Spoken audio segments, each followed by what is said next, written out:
नमस्कार, आप देख रहे हैं बिजनेस टुडे बाजार। इस वीडियो की शुरुआत मैं आपसे सवाल के जरिए करना चाहता हूं। जब आप क्रेडिट कार्ड लेते हैं या फिर कहें कि पर्सनल लोन लेते हैं, उसको लेने के पीछे का मकसद क्या होता है?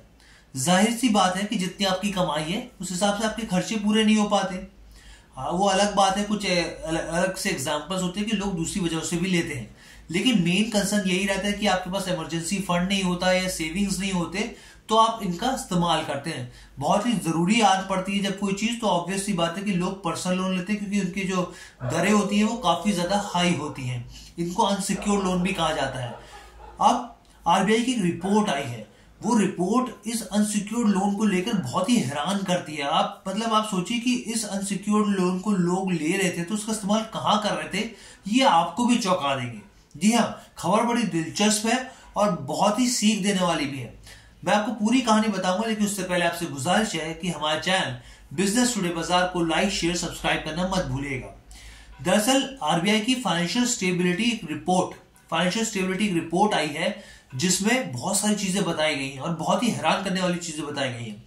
आरबीआई की तरफ से बताया गया है कि जो अनसिक्योर्ड लोन है, चाहे वो क्रेडिट कार्ड हो या फिर वो पर्सनल लोन हो, लोग उसको ले तो रहे हैं और उसमें लगातार बढ़ोतरी हो रही है, लेकिन उसका इस्तेमाल आप सोच रहे हैं किस लिए कर रहे हो? वो लोग ऑनलाइन गेमिंग के लिए, यानी 3 पत्ती खेलने के लिए, सोचिए 3 पत्ती खेलने के लिए, लूडो के लिए, क्रिकेट जो होता है, ऑनलाइन क्रिकेट जो होता है वो खेलने के लिए, रमी खेलने के लिए। सोचिए किस तरीके से इसका इस्तेमाल किया जा रहा है। मतलब अपने आप में एक डिजास्टर है अगर देखा जाए तो, क्योंकि इसका इन सब चीजों का जो अनसिक्योर्ड लोन का इस्तेमाल किया जाता है, बेसिकली लोग इमरजेंसी के लिए करते हैं या फिर बहुत ही जरूरत कोई चीज होती है तब उसका इस्तेमाल किया जाता है। और इतना ही नहीं, ये कहानी यही नहीं रुकती, इसके बल्कि ये अनसिक्योर्ड जो लोन है उसका इस्तेमाल क्रिप्टो में भी किया जा रहा है, क्रिप्टो में भी इन्वेस्टमेंट किया जा रहा है। इसके अलावा जो डेरिवेटिव मार्केट इक्विटीज होती है, एफएनडोज होते हैं, उसमें निवेश किया जा रहा है।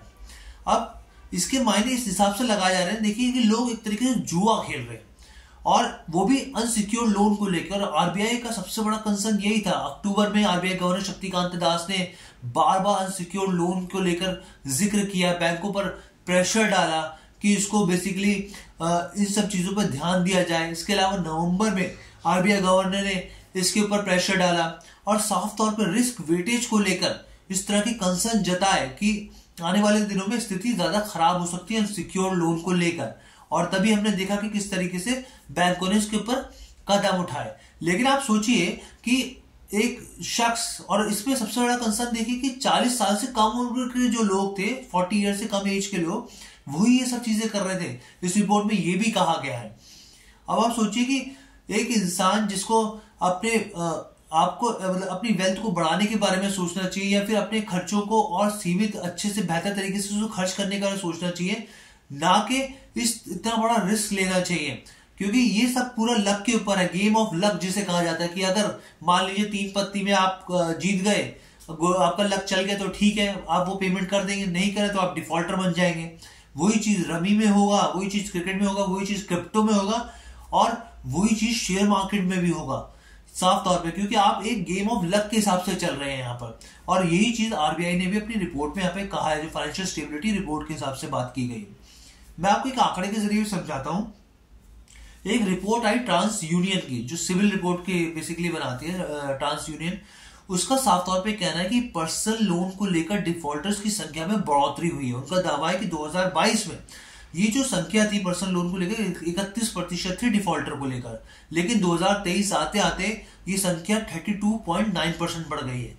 यानी ये भी इस तरह की रिपोर्ट जो है वो तस्दीक करती है कि इस तरह की चीजें हो रही हैं। और यही सबसे बड़ा कंसर्न था जिसको आरबीआई बार बार बोल रहा था, रिस्क वेटेज को लेकर, जिसके बाद हमने आरबीआई के जोर के बाद जब हमने देखा कि बैंकों ने इसके ऊपर कदम उठाया है, तो यानी आरबीआई पहले से स्थिति भांप चुका था और ये ऑब्जर्व कर रहा था, और तभी वो लगातार शक्तिकांत दास की तरफ से बार बार इस तरह के बयान आ रहे थे कि बैंकों को तुरंत इसके ऊपर कार्रवाई करनी चाहिए।